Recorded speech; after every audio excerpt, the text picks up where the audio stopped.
सूजी शायरी प्रेजेंट्स एक कहानी मेरी ज़बानी।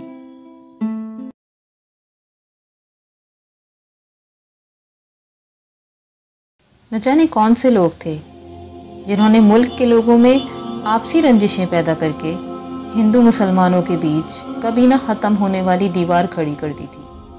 और वो दीवार हर इंतखाब, हर सियासी दावपेच के बाद और मजबूत हो जाया करती थी। एक ऐसा मौजू जिस पे अगर कभी बहस छिड़ जाती तो सुबह से शाम कब होती पता ही न लगता था। उन दिनों मेरे शहर में भी सियासी दौर चल रहा था और माहौल हमेशा के मुताबिक गरमाया हुआ था। चूँकि मैं एक ब्राह्मण फैमिली से ताल्लुक़ रखता था तो लाजमी था मेरा वोट एक हिंदू सियासतदान को ही जाना था।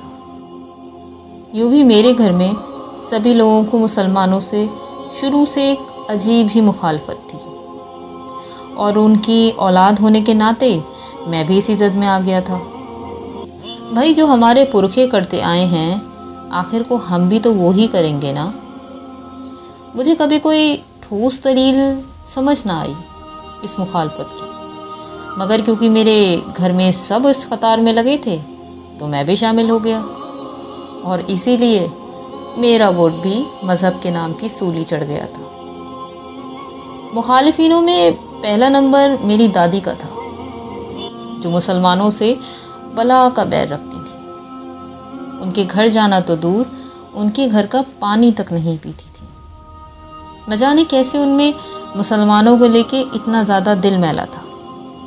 जितनी मेरी उम्र न थी उससे कहीं ज़्यादा तो मैं अपनी दादी के मुंह से मुसलमानों के लिए गलत सुन चुका था।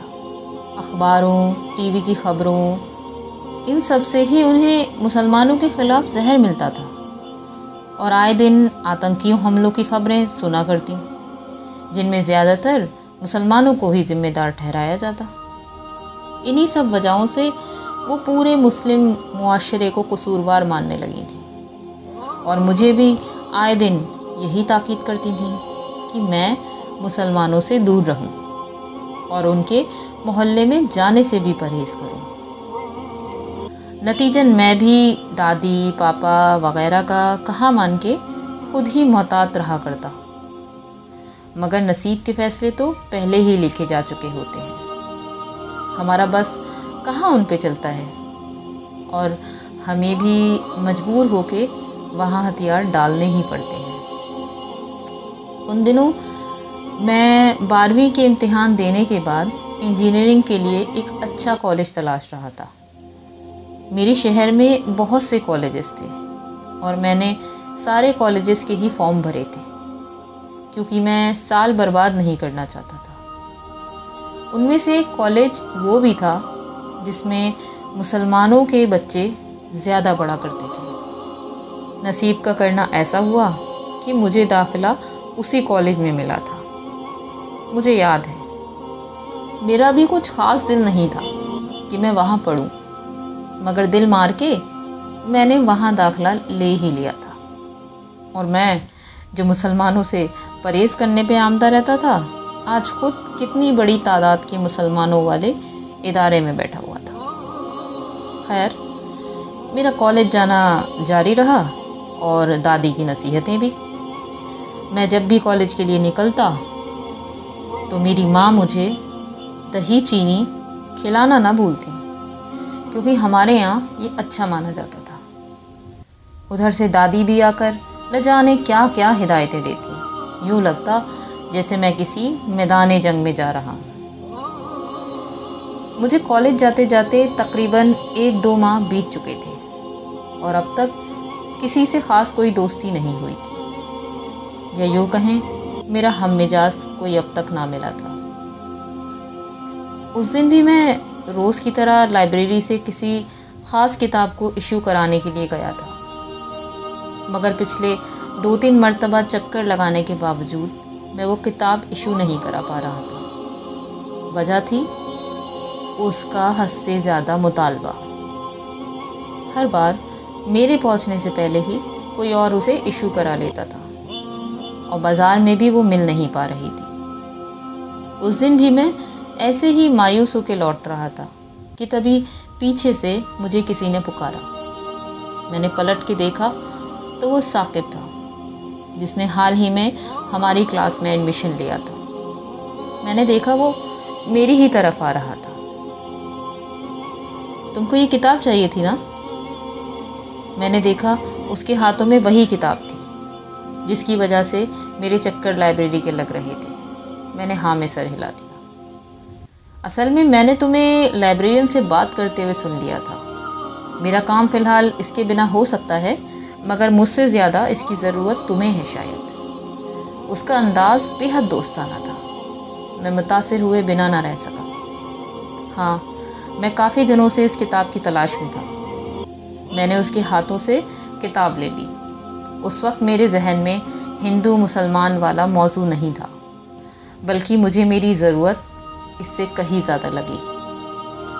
ओहो, वैसे माई सेल्फ साकिब हसन, अभी कुछ टाइम पहले ही यहाँ एडमिशन लिया है। उसने मुस्कुराते हुए हाथ आगे बढ़ाया था।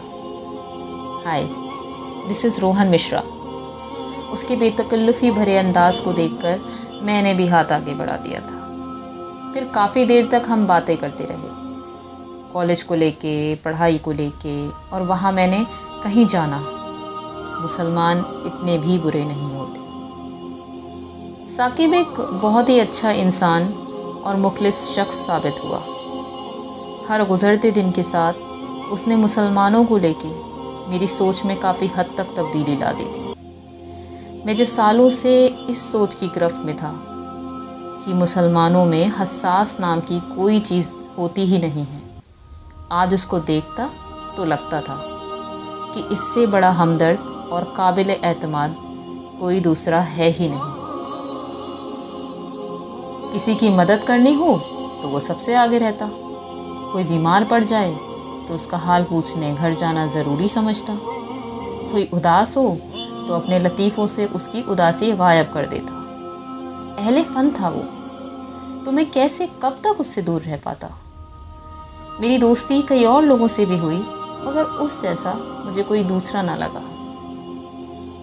सालों से पड़ी घटा के स्याह बादल छटने लगे थे, और मैं जो मुसलमानों के मोहल्ले में जाने से भी खौफ रखता था, आज उसके घर में बैठ के ईद की सेवइयों से इंसाफ करने में मसरूफ़ था कि तभी मेरे फ़ोन की घंटी बज उठी।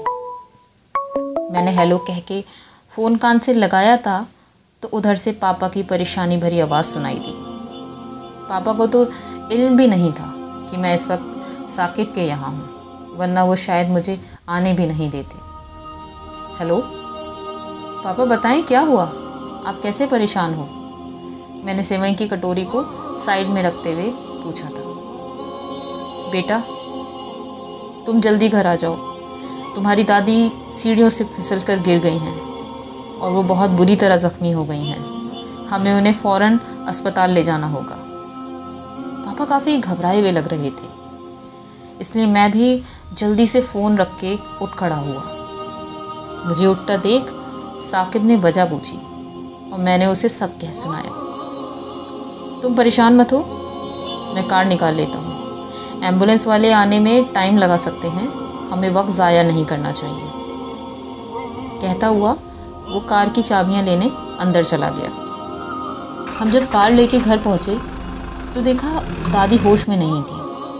हमने जल्दी जल्दी उनको पकड़वा के कार में लिटाया। काफ़ी खून बह चुका था और साकिब की शर्ट भी खून में भीग गई थी। मैंने उसे गौर से देखा। क्या वाकई ये वही मुसलमान था जिसके खौफ से मैं हमेशा मुसलमानों से दूर रहा? ये उन अखबारों ख़बरों में आने वाले मुसलमानों जैसा हरगिज़ नहीं था जो खून बहाने पे आमदा रहते थे। ये तो दूसरों के खून को भी अपना खून जैसा ही समझ रहा था। मैंने देखा उसकी कार की सीट पे भी खून लग चुका था, मगर उसे इस बात की कोई परवाह न थी। मेरे मोहल्ले के वर्मा जी, जो बड़े अपने होने के दावे करते आए थे, कैसे इस वक्त कार देने के नाम पे मुकर गए थे। ना तो कोई शर्मा काम आया, ना ही कोई दिवाकर। ये तो कोई हसन था जो मेरी दादी की जान बचाने में सबसे आगे था। हम हॉस्पिटल पहुँचे तो घड़ी रात के 11 बजा रही थी। दादी को ऑपरेशन रूम में ले जाया गया और मैं, साकिब और पापा वहीं बाहर बैठ के वेट करते रहे। पापा को आज मैंने पहली बार साकिब के साथ बात करते हुए देखा था। ये वही पापा थे जो साकिब से दोस्ती का सुन के बहुत नाराज़ हुए थे और कहा था कि एक दिन यही इंसान हमारी कही बात सच साबित करेगा और तुझे पता लगेगा हम क्यों मना करते थे। मगर आज उनके चेहरे पे भी नदामत के आसार थे और वो साकिब का शुक्रिया कहते न थक रहे थे। वाकई में आज साकिब न होता तो न जाने दादी की जान बच पाती या नहीं। डॉक्टर्स ने भी बोल दिया था कि अगर आप ज़रा लेट और हो जाते तो कुछ भी हो सकता था। मुझे अंदर ही अंदर अपने दोस्त पे फ़ख्र महसूस हुआ और मैंने ऊपर वाले का उस दिन के लिए शुक्रिया अदा किया जिस दिन वो मेरी ज़िंदगी में आया था। दादी का ऑपरेशन कामयाब रहा था और वो अब ख़तरे से बाहर थी। वो पूरी रात हम सब ने जाग के गुजारी थी। मैंने साकिब की आंखों में देखा, कहीं से भी उसमें बेजारी नहीं थी, ना ही कोई थकान। उल्टा उसने पापा को आराम करने के लिए घर भेज दिया था। दादी कुछ 4-5 दिन हॉस्पिटल में और रहीं और इस बीच साकिब ने एक पल के लिए भी हमारा साथ ना छोड़ा था। वो साई की तरह हमारे साथ था और उसने दोस्ती का हक अदा कर दिया था। उस रोज़ वो दादी को डिस्चार्ज करवा के अपने घर जाने ही लगा था कि पीछे से दादी ने उसे आवाज़ दी। मैंने चौंक के दादी को देखा था। साकिब, बेटा ज़रा इधर तो आना। दादी बहुत प्यार से उसे अपने पास बुला रही थी। जी दादी। साकिब ने आदतन सर झुका के उनको जवाब दिया।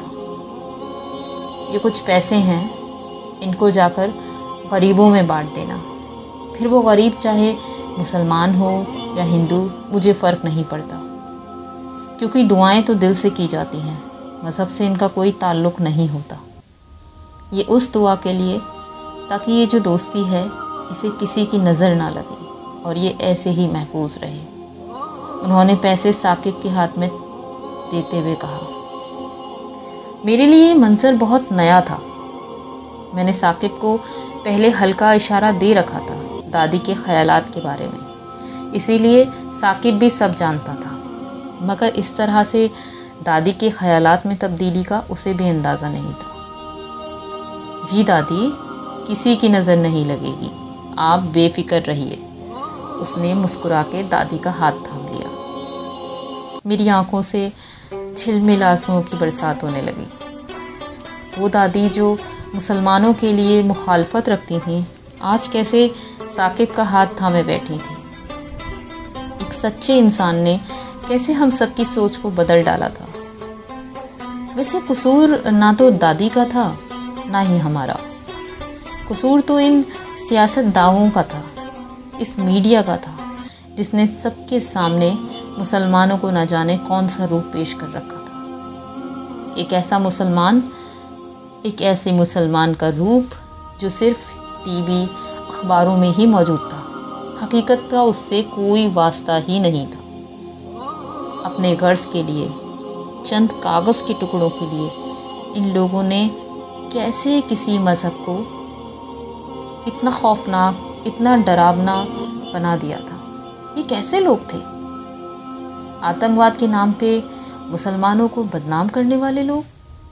खुद उसकी आड़ में न जाने क्या क्या कर जाते थे ये लोग। जब किसी इंतखाब का वक्त आता था तब ये आतंकवादी हमले और ज़्यादा बड़ा रूप ले लेते थे। इसके पीछे किसका हाथ होता था किसी को नहीं पता, मगर इसका नतीजा आम आवाम को भुगतना पड़ता और उनमें आपस में रंजिशें पैदा हो जाती थी। मज़हब कोई बुरा नहीं होता है, बुरा तो इसे ये लोग बनाते हैं। मज़हब से फ़र्क पड़े ना पड़े, अखलाक से फ़र्क ज़रूर पड़ना चाहिए। ये ज़रूरी नहीं कि वो हिंदू है तो आपका सगा हो और मुसलमान है तो आपके लिए रंजिशें रखता हो। फ़र्क तो हमारी सोचों में है। जिस दिन हम इन सियासतदानों की साजिशों से आगाह हो जाएंगे ना, उसी दिन ही हम अपने मुल्क को तरक्की याफ्ता बना पाएंगे।